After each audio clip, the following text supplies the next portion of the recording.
warahmatullahi wabarakatuh. Selamat pagi. Halo sahabat religi. Perkenalkan saya Niazi.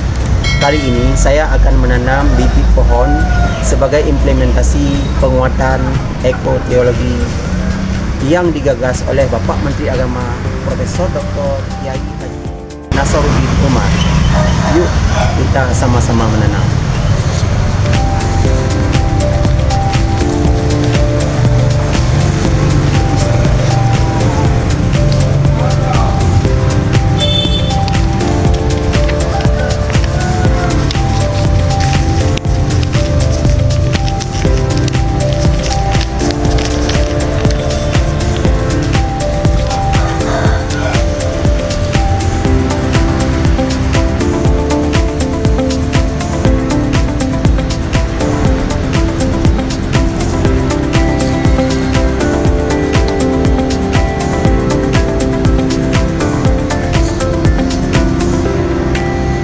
Saya Niazi mengucapkan terima kasih yang sebesar-besarnya dan setinggi-tingginya kepada pemerintah Indonesia, Bapak Presiden, Bapak Menteri Agama serta jajarannya dan seluruh pihak yang ikut terlibat dalam mensukseskan seluruh seleksi PPPK tahun 2024 sehingga saya bisa menjadi bagian dari keluarga besar Kementerian Agama. Terima kasih. Assalamualaikum warahmatullahi wabarakatuh.